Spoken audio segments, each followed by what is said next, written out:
हे guys, welcome back once again. दोस्तों, आप इस दुनिया में हर वो चीज़ खरीद सकते हैं जो बिकती है, लेकिन एक ऐसी चीज़ है जिसे आप कभी नहीं खरीद सकते, और वो है करेज, यानी कि हिम्मत। एक ऐसा लड़का जिसके पास ना रहने को घर है और ना ही खाने को खाना, पर वो फिर भी बॉक्सिंग की दुनिया का बेताज बादशाह बन जाता है। कहानी की शुरुआत होती है एक पुराने घर से, जहाँ पर हम माइक और उसकी फैमिली शिफ्ट हुए।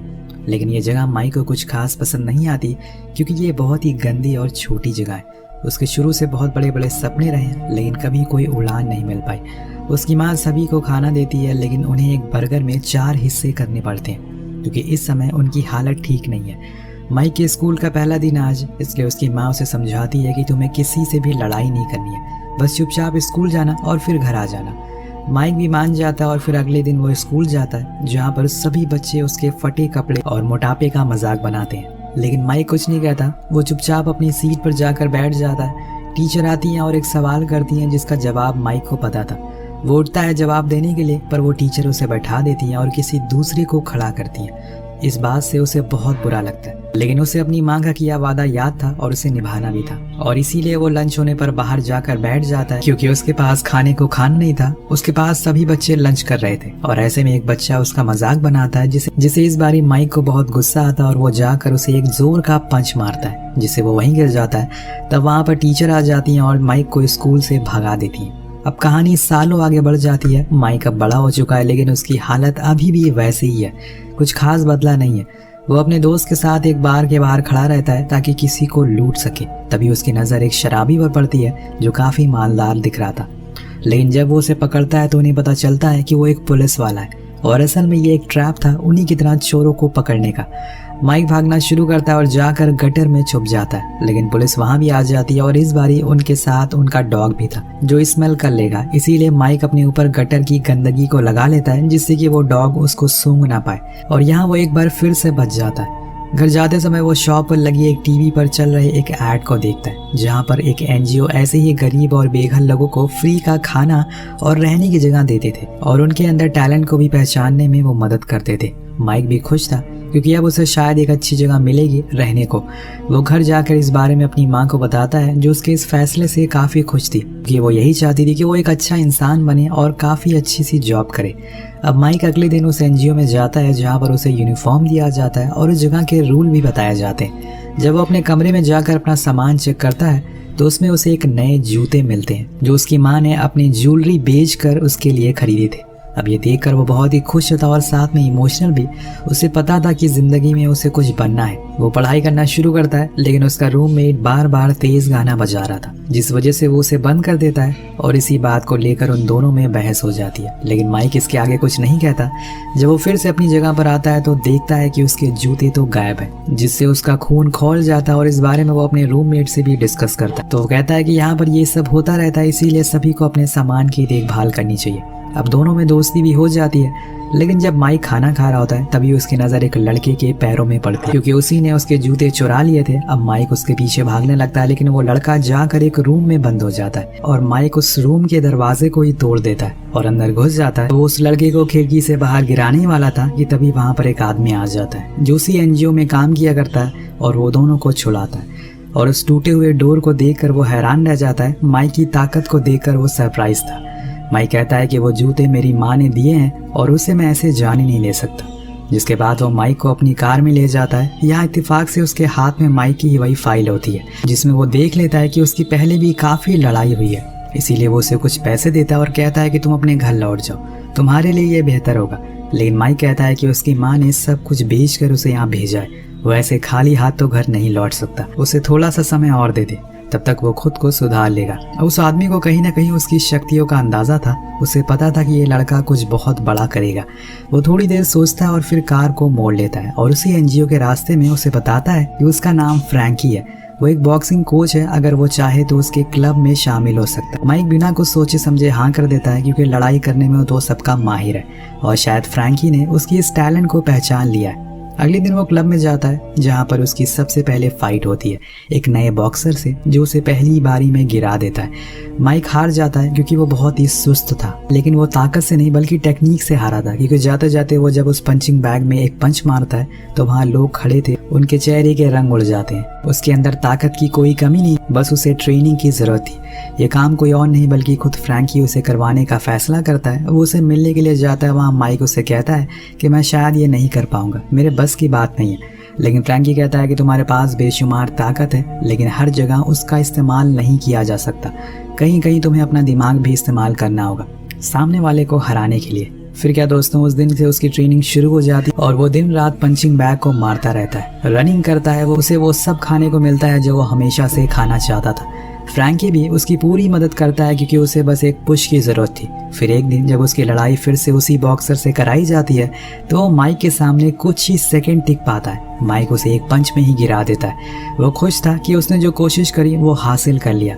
इसीलिए सबसे पहले वो अपनी माँ को इस बारे में बताता है कि उसने अब बॉक्सिंग की तैयारी शुरू कर दी है। लेकिन ये सुनकर वो खुश नहीं होती क्योंकि उन्हें लगता है कि इसमें उसे चोट भी लग सकती है, वो घायल भी हो सकता है। तो माइक उन्हें समझाता है कि ये फाइटिंग नहीं है, बॉक्सिंग है। इसमें सब कुछ रूल के मुताबिक होता है, इसमें आपको डरने की ज़रूरत नहीं है, मुझे अच्छे पैसे भी मिलेंगे।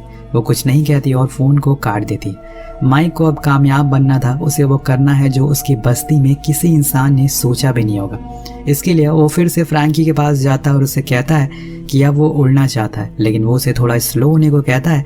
पर माइक रुकने वाला नहीं था। वो उससे कहता है कि अब वो बड़े टूर्नामेंट को खेलना चाहता है, अपने देश के लिए गोल्ड लाना चाहता है, उसके लिए वो कुछ भी कर सकता है। तो फ्रैंकी कहता है कि ठीक है, लेकिन इसके लिए तुम्हें कम से कम 5 साल ट्रेनिंग करनी होगी। लेकिन वो कहते हैं ना कि दोस्तों, अगर आप में हौसले और उड़ान होगी तो आप 5 साल का काम 1 साल में कर सकते। और यहाँ माइक ने यही किया, 1 साल में उस जगह जाकर खड़ा हो गया जहाँ पर पहुँचने के लिए लोगों को सालों लग जाते हैं। आज उसकी फाइट थी रशियन बॉक्सर से जो उसे टफ फाइट दे रहा था। उधर माइक की माँ टीवी नहीं देख रही थी, लेकिन धीरे धीरे अब फाइट आगे बढ़ती जा रही थी और माइक उस पर भारी पड़ने लग गया था। और फिर आखिर में वो उसे अपना वही पंच मारता है जिससे कि उसका अपोनेंट एक बार में ही ढेर हो जाता है। या माइक ने मात्र 19 साल की उम्र में अपने देश के लिए गोल्ड मेडल जीत लिया, जो कि आज तक किसी ने नहीं किया। लेकिन ये तो अभी शुरुआत है, इसके आगे कुछ ऐसे लोग भी उसे मिलेंगे जिन्होंने अपने टैलेंट का लोहा मनवाया था। खैर अगले दिन माइक अपने दोस्तों से मिलने जाता है उस मेडल को पहनकर, लेकिन वो उससे कहते हैं कि तुम्हें वहाँ पर अमेरिका का फ्लैग नहीं उठाना चाहिए था। तुम्हें पता है ना कि इस देश में ब्लैक लोगों के लिए क्या कर रहा है, वो उन्हें पसंद नहीं करते, यहाँ ब्लैक लोगों को अपना नहीं मानते। अब माइक को ये बात पसंद नहीं आती तो वो जवाब देते हुए कहता है कि जितना ये देश वाइट लोगों का है उतना ही ब्लैक लोगों का, और मैं आगे ही ऐसा करता रहूँगा। इसके बाद वो घर जाता है और वहाँ पर उसकी माँ अब रुकने को बोलती है। लेकिन माइक तो अभी हैवी वेट चैंपियनशिप को खेलने के मूड में था, जिसके लिए वो अब तैयार हो रहा है। लेकिन ये इतना आसान नहीं होगा क्योंकि उसमें उसे टैलेंटेड और ताकतवर बॉक्सर मिलेंगे जिन्हें हरा पाना इतना भी आसान नहीं है। अब एक दिन ऐसी उसकी नज़र एक पौला नाम की लड़की पर पड़ती है जो उसे पसंद आ जाती है, जिसे वो बात करने की कोशिश करता है, लेकिन वो कुछ खास इंटरेस्ट दिखाती नहीं है। पर आखिर में माइक के अच्छे बिहेवियर की वजह से वो उसे अपना नंबर दे देती है, जिसके बाद माइक फिर से अपने क्लब में आ जाता है, जहाँ पर फ्रैंकी उसे बताता है कि उसने कुछ नए कोचेस को हायर किया है उसके आगे की ट्रेनिंग को पूरा करने के लिए, साथ में वो भी उसके साथ रहेगा।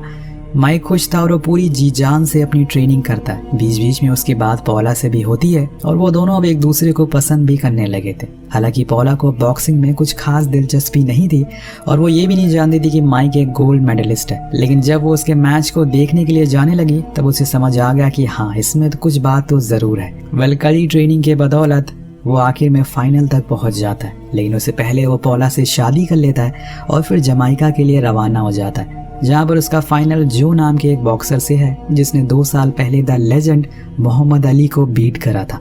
सभी को यकीन था कि जो जीतेगा क्योंकि वो ज़्यादा एक्सपीरियंस और स्ट्रांग है, लेकिन लड़ने के लिए आपको जज्बे की ज़रूरत पड़ेगी, जो कि माइक के पास थी।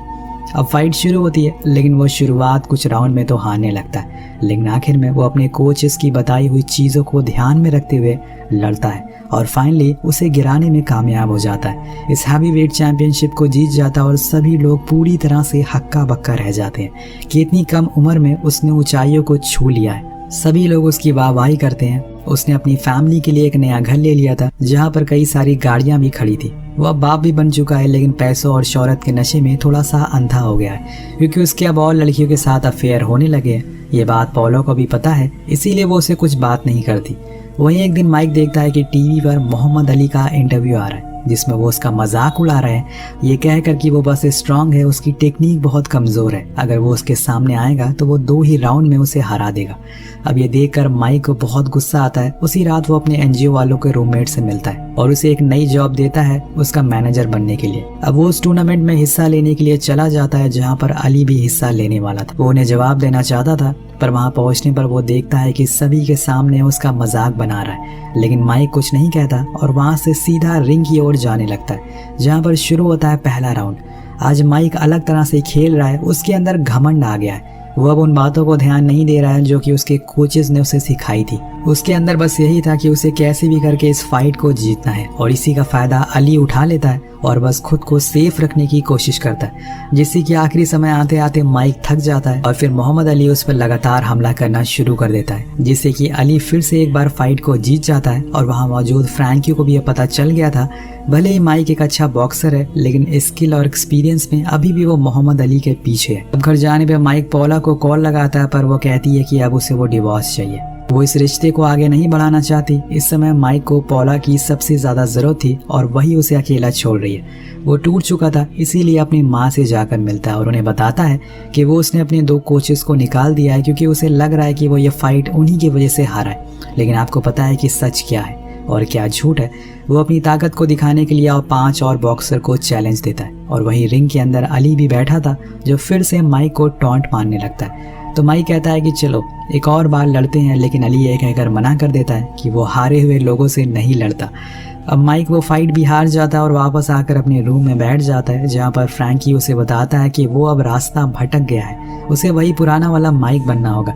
तभी उसके पास एक लेटर आता है जिसकी वजह से उसे हॉस्पिटल जाना पड़ता है। दरअसल आज उसकी बहन की डिलीवरी होने वाली है। वो चाहती है कि ऐसे समय पर माइक उसके साथ रहे। अब कई दिन बीत जाते हैं और एक बार फिर से हम माइक को बॉक्सिंग रिंग में देखते हैं, लेकिन यहाँ उसकी कमियों को हम साफ देख पाते हैं जिसकी वजह से वो उस मैच को हार गया और वापस से गुस्से में लौट आया। सभी लोगों से कुछ न कुछ बोल रहे हैं और तभी माइक वहीं बेहोश हो जाता है। सब लोगों को लगता है कि वो मर गया, लेकिन तभी वो अचानक से उठ जाता है और शाल लेने के लिए चला जाता है। सभी हैरान थे कि असल में हुआ क्या। अब कुछ लोग तो कहने लगे हैं कि अली से हारने के बाद माइक अब पहले जैसा नहीं रहा, उसे अब बॉक्सिंग छोड़ देनी चाहिए। अब एक दिन ऐसे ही वो एक चर्च में जाता है क्योंकि इंसान जब सब कुछ हार जाता है तो उसे बस समय गॉड की याद आती है और यहाँ उसने भी वही किया। लेकिन यहाँ उसने एक ऐसा फैसला लिया जिससे सभी को हैरान कर दिया। माइक अब बॉक्सिंग से रिटायरमेंट ले लेता है और एक प्रीस्ट बनने की इच्छा जताता है। वो अब अपना आने वाले जीवन को गॉड के रास्ते में लगाना चाहता था। जब इस बारे में फ्रैंकी को पता चलता है तो वो हैरान रह जाता है कि असल में वो ऐसा कैसे कर सकता है। हर जगह ये खबर फैल जाती है, यहाँ तक कि मोहम्मद अली भी उसे मिलने के लिए बुलाते हैं और उसे जो कुछ भी उनके साथ किया और उसके लिए माफ भी कर देता है, पर उसे फिर से बॉक्सिंग में आने का न्योता देता है। लेकिन शायद माइक ने अब फैसला कर लिया है। वो पौला के पास जाता है अपनी सारी गलतियों की माफी मांगने के लिए और कहता है कि वो वापस आ जाए, लेकिन वो फिर से वापस आने को मना कर देती है। और एक दिन जब वो चर्च में होता है तो वहां उसे जेनी नाम की लड़की मिलती है जो उस दिन भी वहीं बैठी थी जब माइक सब कुछ छोड़ने की बात कर रहा था। और एक बार फिर से वो ये दिल वाली लड़ाई हार जाता और उसको दिल दे बैठता है। ऐसे ही माइक अब चर्च के बाहर खड़ा होकर लोगों को कुछ अच्छी बातें बताने लगता है। उसकी जिंदगी ने मानो एकदम से करवट ले ली है जिसे किसी को उम्मीद नहीं थी, लेकिन यही सच है। और उसकी और जेनी की मुलाकातें अब बढ़ने लगी है और वो उसे एक चर्च पर ले गया है जो सालों से बंद था। वहां जाकर वो उसे बताता है कि एक दिन मैं इस चर्च को वापस से खोलूंगा और इसका प्रीस्ट बनकर लोगों को अच्छी बातें बताऊंगा। और दोस्तों होता भी ऐसा ही है। 7 साल बीत जाते हैं और अब वो चर्च का प्रीस्ट बन गया है। उसने शादी भी कर ली और अब उसके 2 छोटे बच्चे भी हैं। एक दिन वो टीवी पर देखता है कि एक बच्चा जिसकी माँ चाहती थी कि वो बॉक्सर बने, वो चोरी के आरोप में पकड़ा गया। और ये न्यूज माइक को बहुत अफसोस होता है क्योंकि कुछ दिन पहले ही उस बच्चे की माँ उससे मिलने के लिए आई थी। वो एक फैसला करता है कि वो एक क्लब को खोलेगा जहाँ पर ऐसे बच्चों को ट्रेनिंग देगा, लेकिन इसमें उसे बहुत ही कठिनाइयों का सामना करना पड़ता है। लेकिन उसकी जिंदगी में कुछ न कुछ दिक्कतें आती ही रहती है। अब वहाँ की लाइट को काट दिया जाता है क्योंकि बिल पेड नहीं थे। अब पैसों के लिए माइक बैंक जाता है, लेकिन वहां जाकर उसे पता चलता है कि उसके बैलेंस तो 0 है। दरअसल उसके मैनेजर ने उसके सारे पैसों को जुए में लगा दिया और अब वो उससे दूर भाग रहा है। लेकिन माइक उसे ढूंढ लेता है और फिर उसे बहुत मारता है, लेकिन मारने से कोई सोल्यूशन नहीं निकलने वाला। इसीलिए वो फैसला करता है कि वो अब ऐड करेगा। लेकिन उसकी बॉक्सिंग छोड़े हुए काफी समय हो गया, अब लोग उसे भूल भी गए होंगे और इसीलिए उसे कुछ खास फायदा नहीं होता। आखिर में उसे वही निर्णय लेना पड़ता है जो उसने बरसों पहले छोड़ दिया था। वो पैसों के लिए फिर से रिंग में जाने का डिसाइड करता है, लेकिन इससे जेनी खुश नहीं है। पर माइक के पास कोई भी ऑप्शन नहीं बचा। वो उस क्लब को शुरू करना चाहता है फिर से, जिसके लिए वो फ्रैंकी से मिलने जाता है। वहाँ उसे बताता है कि वो फिर से शुरू करना चाहता है अपनी नई जिंदगी, पर वो मना कर देता है क्योंकि उसका वजन अब बढ़ गया है और वो एजेड भी हो गया है। ये बात माइक को लग जाती है, जिसके बाद क्या था, वो कड़ी मेहनत करता है और उसी वजन में आ जाता है जो कि उस समय में था। और ये देखकर फ्रैंकी भी हैरान था कि ऐसा कैसे हो सकता है, लेकिन वो फिर से रिंग में आ गया था, लड़ना शुरू हो जाता है। वो जरूर बूढ़ा हो गया, लेकिन वो अभी भी लड़ना नहीं भूला और वो ये चीज वहाँ साबित कर देता है। वो उस मैच को जीत जाता और ऐसे ही करते करते वो बैंक के सारे लोन को चुका देता है। लेकिन जो उसका अगला मैच होने वाला है वो असल में एक यंग बॉक्सर से है जो उसे आधी उम्र का है, लेकिन माइक के पास एक्सपीरियंस था जो शायद उसे जिता सकता है। अब इस मैच के चर्चे पूरी दुनिया में थे, सभी लोग देखना चाह रहे थे कि आखिर वो कैसे लड़ेगा।